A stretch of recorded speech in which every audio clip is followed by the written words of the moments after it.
जिस ढंग से देश के प्रधानमंत्री ने बहुत पहले से इस बात को लेकर के आगाह कर दिया गया था, बता दिया गया था कि दूसरी लहर कोरोना की हमारे देश में आने वाली है, जहाँ उसके लिए इंतजाम करने चाहिए थे, वहाँ इस कोरोना की महामारी को काबू पाने की बजाय 5 स्टेटों के इलेक्शन कराए गए और उन इलेक्शनों को पर्टिकुलर जो बंगाल का इलेक्शन था उसको 8 चरणों में किया गया। जानबूझ करके वहाँ 8 चरणों में चुनाव कराया गया कि किसी ना किसी तरीके से वहाँ बीजेपी अपनी हुकूमत बनाई। अपना राज स्थापित करने के लिए इन्होंने देश को कोरोना में झोंक दिया। जहाँ इन्होंने देश को कोरोना में झोंका है, वही हमारे प्रदेश के मुख्यमंत्री ने इस कोरोना को लेकर के बहुत बड़े बड़े वायदे प्रदेश के लोगों के सामने किए। जहाँ वायदे बड़े किए, वहीं अब की बार इस प्रदेश के अंदर इस कोरोना की महामारी की वजह से हजारों लोग अपनी जान गंवा चुके हैं। आज भी ऐसी हालत है कि ऑक्सीजन नहीं है, मेडिसिन नहीं है। जो दावे करते थे कि हमने एक कमेटी बनाई 3 मेंबर्स की, एक इंजेक्शन है टोसी करके, जिस इंजेक्शन से कोरोना की महामारी में जिसको ज़्यादा इफेक्ट आता है, आखिरी समय पे अगर वो इंजेक्शन दे दिया जाए तो बहुत सारे लोगों की ज़िंदगी बचाई जा सकती है, जिसकी कीमत 31,000 रुपये है। आज भी ब्लैक मार्केट में 2.5 लाख रुपए का मिलता है। हमारे प्रदेश के मुख्यमंत्री ने, स्वास्थ्य मंत्री ने, इन्होंने दावे किए थे कि हम उस इंजेक्शन की कमी नहीं आने देंगे। 3 डॉक्टरों की कमेटी बना करके कहा कि कहीं भी डॉक्टर की रिकमेंडेशन हो वही हम उसको उपलब्ध करा देंगे। आज किसी भी हॉस्पिटल के अंदर टोसी का इंजेक्शन नहीं है। अगर वो होता तो बहुत लोगों की जान बचाई जा सकती। इन्होंने तो उन मेडिसिन को भी काला बाजारी कराई है, इन्होंने उसको बेचने का काम किया। मैंने आज से कोई 20 दिन पहले सरसा में प्रेस के साथियों के सामने एक बात बताई थी। वहाँ 700 इंजेक्शन की खेप आई 800। और जो इंजेक्शन इन्होंने अपने, जो ये आपके ड्रग इंस्पेक्टर जो होते हैं, इनके माध्यम से जो होल सेलर के जो मेडिसिन के जो आपके, चाहे वो हिसार में, चाहे सरसा में, चाहे फतेहाबाद में, हर ज़िले में एक आधा होल सेलर का इनका एजेंट होता है। उस एजेंट के पास मेडिसिन आई, उससे वो 800 इंजेक्शन जो है गवर्नमेंट का एक अधिकारी जो ड्रग इंस्पेक्टर लगा हुआ था सीनियर, वहाँ वो ले गया और वहाँ लोगों को वो इंजेक्शन जो है जो 7-8 हज़ार रुपये का था, उस इंजेक्शन को उन्होंने लाख रुपए में बेचा। मैंने उस वक्त ये आरोप लगाया था कि आपके अधिकारी जो है मेडिसिन आम आदमी को देने की बजाय ब्लैक मार्केट में बेचने का काम कर रहे हैं। आज उसी वजह से हमारे हरियाणा प्रदेश के अंदर लोगों की जान जा रही है। जिस ढंग से सरकार दावे करती है, मरने वालों की संख्या काउंट करती है, सारे के सारे आंकड़े जो है गलत दर्शाए जाते हैं। मरने वालों की संख्या बहुत बड़ी है। कोई गांव ऐसा नहीं है जिस गांव के अंदर रोजाना 2, 4, 5, 10 केस कोरोना से पीड़ित लोग ना मरते हैं। शहरों के अंदर जो आपके सिविल हॉस्पिटल में ये दर्शाते हैं कि 8 आदमी मरे, 7 मरे, 5 मरे, जो इनके रजिस्टर लगे हुए, अगर आप जाकर के आप उनको देखोगे तो उससे आपको एहसास होगा रोजाना 35 से 40 की एवरेज हर जिले की। हरियाणा प्रदेश के अंदर आज की डेट में हजारों आदमी रोज अपनी जान गंवा रहे हैं। सरकार जानबूझ करके इन सब चीज़ों को छुपाने का काम कर रही है। हमारा मुख्यमंत्री कोरोना पे काबू पाने की बजाय कोरोना को बढ़ावा दे रहा है। आपके सामने है, कभी करनाल में जाता है, कभी पानीपत जाता है, कभी मुख्यमंत्री गुड़गांव जाता है, कभी सरसा जाता है, कभी हिसार में आता है। और हिसार में जब आता है तो 500-500 लोगों को इकट्ठा करता है। हजार पुलिस के जवान जो इस कोरोना के अंदर लोगों को बचाने का काम करते हैं, उनको भी इकट्ठा खड़ा कर देता है इलाके में।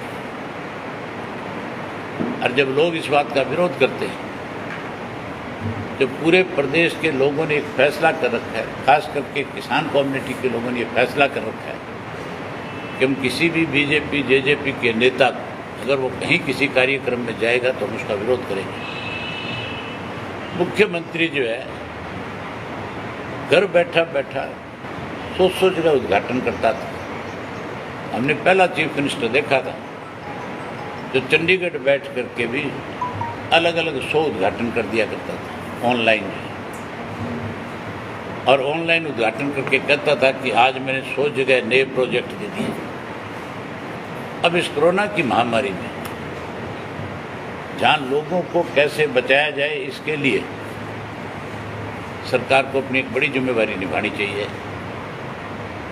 वहाँ जाकर के प्राइवेट सेक्टर में जिन लोगों ने अपने हॉस्पिटल बनाए, सरकारी संस्थाओं में नहीं, जिन्होंने टेम्परेरी कोविड सेंटर बना करके दिए, उनके वहाँ जा करके उद्घाटन किया जाता है। हैरानी की बात है, जिंदल फैमिली ने हॉस्पिटल बनाया, ओम प्रकाश जिंदल का नाम नहीं रखा, चौधरी देवीलाल का नाम रखा। चौधरी देवीलाल के नाम के ऊपर इस प्रदेश में कोई अस्थायी चीज नहीं बन सकती। अगर चौधरी देवीलाल से मुख्यमंत्री को प्यार है,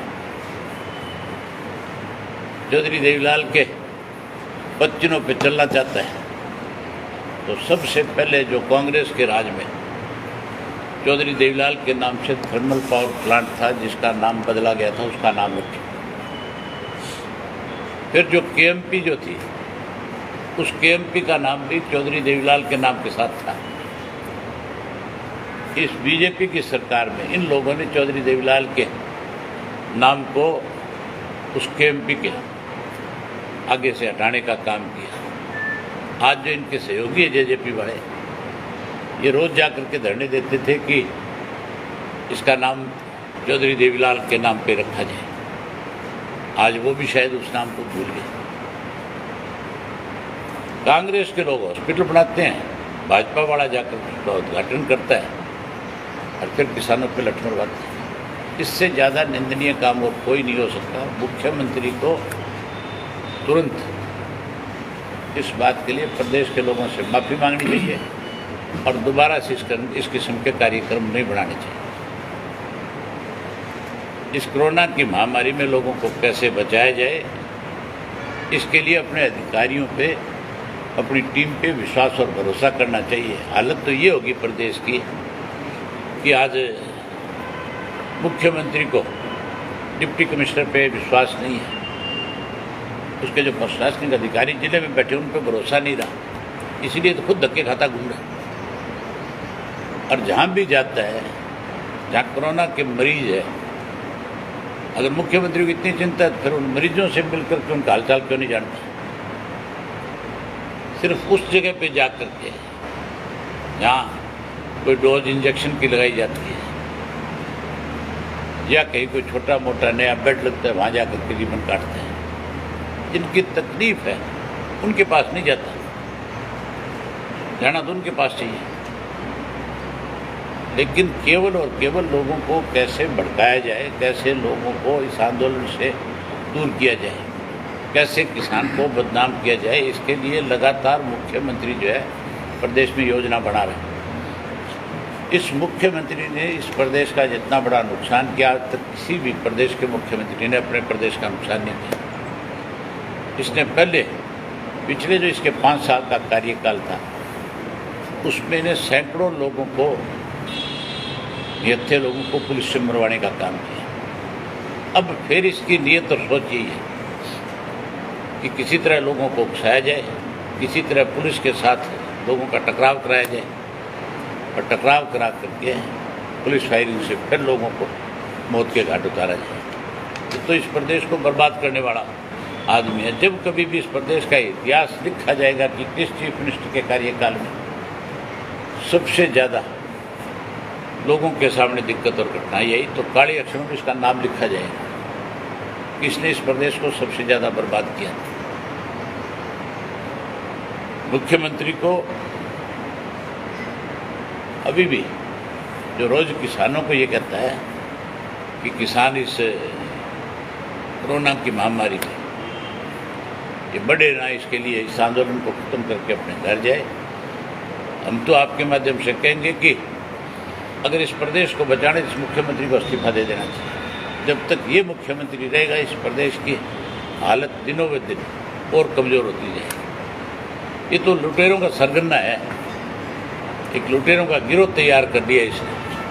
जेजेपी और बीजेपी के लोगों ने मिलकर के गिरोह बना रखा है इस प्रदेश को लूटने, जो दोनों हाथों से इस प्रदेश को लूटने का काम कर। इस कोरोना की आड़ के अंदर इन्होंने जहाँ प्रदेश के लोगों के सामने दिक्कत और कठिनाई खड़ी करी, वहीं इन लोगों ने हजारों हजारों करोड़ रुपए जो है अपनी जेबों में डालने का काम किया है, लूटने का काम किया है।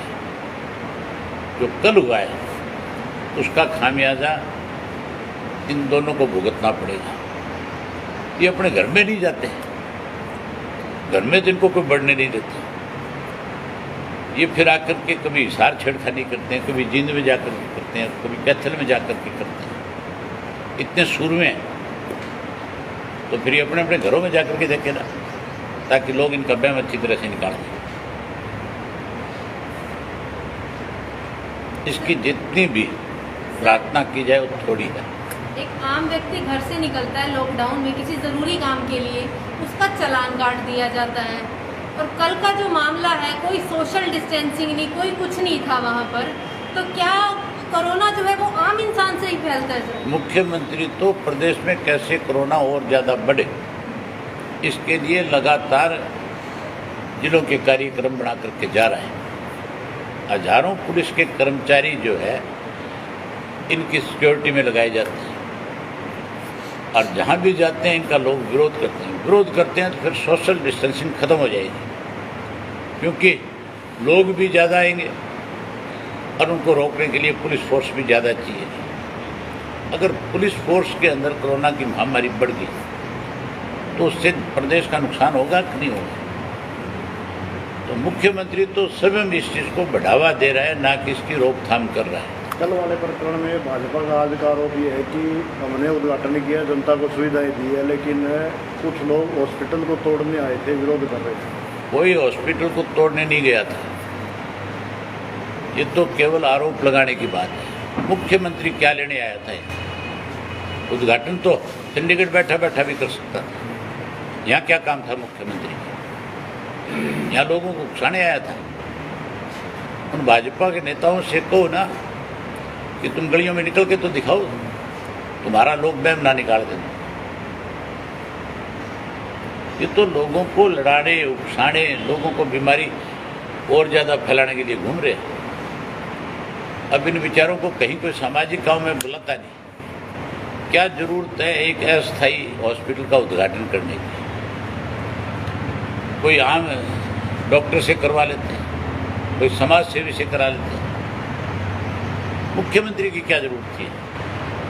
मैंने 100 बेड का हॉस्पिटल सरसा में दिया, मैंने तो किसी को नहीं बुलाया उद्घाटन के लिए। मैंने तो डॉक्टर को ये कहा था कि जितनी ज़्यादा जल्दी से जल्दी हो उसके लोगों को सुविधा दें, ताकि कोई मरीज बच सके। इसमें उद्घाटन के इंतजार में मुझे लगता है वो 4-5 दिन तक तो पड़ा रहा होगा। 3 दिन पहले निरीक्षण हो गया था डिप्टी में। हाँ, तो फिर इसका मतलब तो ये लोगों को सुविधा देने की बजाय फोटो खिंचाने आया था मुख्यमंत्री। एक जैसे जैसे लॉकडाउन होता है 2 साल से हो रहा है, लॉकडाउन होते ही शराब तस्करी के मामले ज़्यादा होते हैं 2 साल से। महकमा शराब के ठेकेदारों के पास है।